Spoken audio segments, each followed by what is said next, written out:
O ano de 2026 ficará marcado nos anais da história militar como um momento em que a arrogância tecnológica do século XXI encontrou o seu limite absoluto sob o sol implacável do Oriente Médio.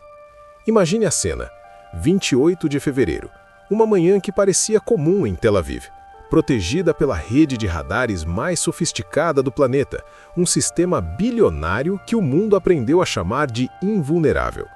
Mas, em um intervalo de apenas 12 minutos, o domo, aquela cúpula invisível que prometia segurança eterna, não apenas falhou, ele foi matematicamente humilhado por uma tecnologia que o Ocidente insistia em subestimar. O que testemunhamos não foi um simples ataque, mas a execução de uma sinfonia de destruição coordenada entre Teherã, Moscou e Pequim. Um evento que os historiadores já apelidaram de o Yom Kippur digital. Para entender como chegamos a esse abismo, precisamos olhar para trás, para 1973, quando o mundo ficou paralisado ao ver as defesas de Israel serem quase rompidas pela surpresa tática e pelo uso inovador de mísseis Sun-6 soviéticos. Naquela época, o choque foi físico. Em 2026, o choque foi algorítmico, provando que na guerra moderna, o escudo mais caro do mundo é apenas um pedaço de metal se ele não puder acompanhar a velocidade do som e a precisão do espaço. A virada de jogo começou no silêncio dos laboratórios iranianos, mas com o DNA inconfundível da engenharia aeroespacial russa. Após anos fornecendo milhares de drones Shahed para as planícies da Ucrânia, o Irã recebeu em troca o santo graal da balística: os segredos da propulsão hipersônica. O míssil Fatah-2, que atingiu sua maturidade operacional em 2026, não é um projétil comum que segue uma parábola previsível no céu. Ele viaja a uma velocidade aterradora de Mach 15, mas o seu verdadeiro segredo está na manobrabilidade dentro da atmosfera. Ele dança entre as camadas de ar, criando um rastro de plasma que engole as ondas de radar e torna a interceptação do domo de ferro um exercício de futurologia impossível. Quando você dispara uma salva de 500 desses objetos, cada um capaz de mudar de rota em milissegundos, você não está apenas atacando uma cidade, você está sobrecarregando o cérebro eletrônico do inimigo. O custo de um único interceptador Arrow 3 pode chegar a 3 milhões de dólares. Enquanto a produção em massa iraniana, alimentada por componentes industriais russos, permite saturar o céu até que o estoque de defesa do adversário se torne zero, transformando a guerra em uma fria e mortal equação de atrito econômico. No entanto, um míssil hipersônico é cego sem um olho que o guie com perfeição cirúrgica. E é aqui que entra o papel decisivo e silencioso da China. Em 2026, o Irã concluiu sua transição total para o sistema de navegação Beidou, abandonando qualquer dependência do GPS americano, que pode ser facilmente bloqueado ou distorcido em tempos de conflito. Com acesso privilegiado à rede orbital chinesa, os comandos iranianos agora possuem uma visão de satélite em tempo real com precisão centimétrica, permitindo que suas ogivas não apenas atinjam uma base militar, mas escolham exatamente qual janela do centro de comando querem atravessar. Esta rota da seda orbital criou um escudo de negação que neutraliza a maior vantagem da OTAN e de Israel, a furtividade dos caças F-35. Através da inteligência artificial chinesa, que analisa trilhões de dados de sensores russos e iranianos, o eixo da resistência aprendeu a ver o invisível, criando uma rede de defesa integrada que tornou o espaço aéreo do Oriente Médio um território proibido para quem não possui as chaves desse novo império digital. A conexão com o passado é o que torna 2026 tão assustadoramente familiar. Assim como Anwar Sadat surpreendeu o mundo em 1973 ao provar que a linha Bar-Lev não era impenetrável, o Irã e seus aliados provaram que o domínio tecnológico do Ocidente era um castelo de cartas construído sobre a areia da complacência.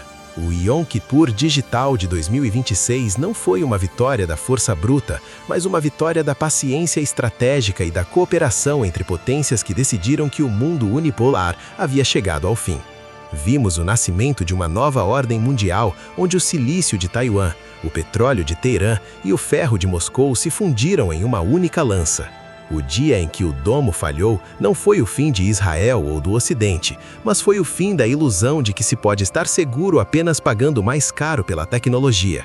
Foi o dia em que o Oriente retomou as rédeas da própria história, lembrando-nos que em uma era de satélites e IA, a única defesa real é a capacidade de prever o próximo passo em um tabuleiro onde as regras mudam na velocidade da luz. Mas, se o colapso técnico do domo em fevereiro de 2026 foi o tremor inicial, o que aconteceu nas últimas horas foi o terremoto que mudou o eixo de rotação da história moderna. O assassinato do líder supremo do Irã em uma operação cirúrgica de precisão sem precedentes.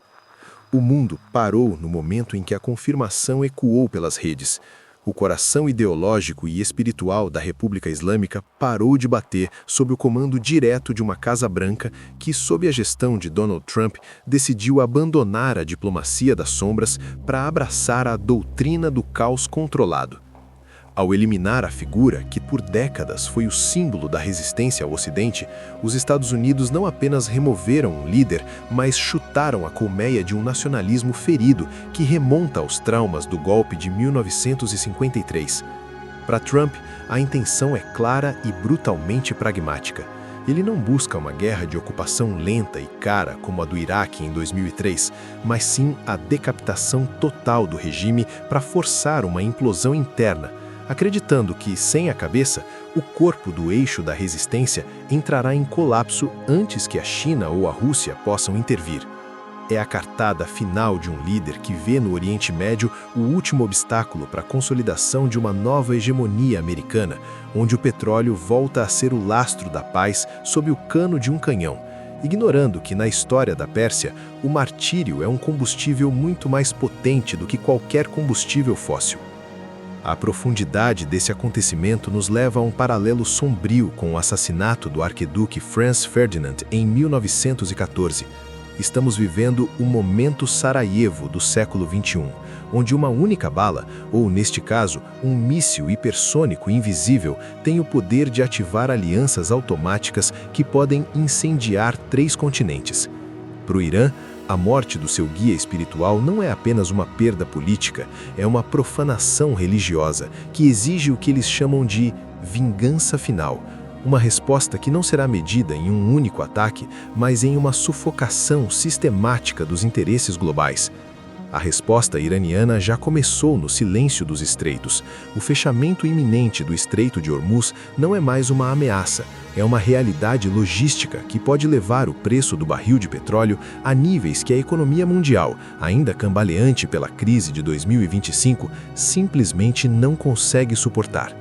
O Irã vai responder ativando seu cinturão de fogo, ordenando que o Hezbollah, os Houthis e as milícias iraquianas lancem uma ofensiva total, transformando cada base americana e cada refinaria aliada em um alvo, enquanto aguardam que o inverno russo e a paciência chinesa comecem a cobrar o preço diplomático e econômico de Washington, isolando os Estados Unidos em um cenário onde eles ganharam a batalha tática, mas podem estar perdendo a guerra existencial pelo controle do século. O que está em jogo agora é o próprio conceito de soberania nacional em um mundo onde ninguém mais está seguro, nem mesmo atrás de muros de mármore ou escudos digitais. Os motivos que levaram a este clímax em 2026 são mais profundos do que apenas a rivalidade entre os Estados Unidos e o Irã. Trata-se da agonia final do petrodólar e da tentativa desesperada do Ocidente de frear a ascensão do bloco eurasiano. Ao matar o líder supremo, Trump enviou um recado direto para Pequim e Moscou. O xerife voltou e ele está disposto a queimar o tabuleiro se não puder vencer o jogo. No entanto, a história nos ensina que impérios que recorrem ao assassinato de líderes espirituais para manter o poder costumam encontrar a sua própria decadência na resistência que esses mártires geram. O Irã não vai apenas disparar mísseis, eles vão usar a inteligência artificial russa para paralisar as redes elétricas ocidentais e o suporte financeiro chinês para criar uma economia de guerra paralela que exclui o dólar definitivamente. O mundo de agora não é mais o mundo da diplomacia, é o mundo da sobrevivência bruta, onde a morte de um homem pode significar o nascimento de uma nova e violenta era global. O eixo da resistência provou que o futuro pertence a quem integra, inova e, acima de tudo, não esquece as lições do passado. O domo pode ter rachado, mas a visão do mundo Ásia sobre o que está por vir está mais clara do que nunca. O tabuleiro está montado, as peças hipersônicas estão em posição e o mundo nunca mais será o mesmo. A pergunta agora não é se haverá uma nova guerra, mas como sobreviveremos ao mundo que ela já criou.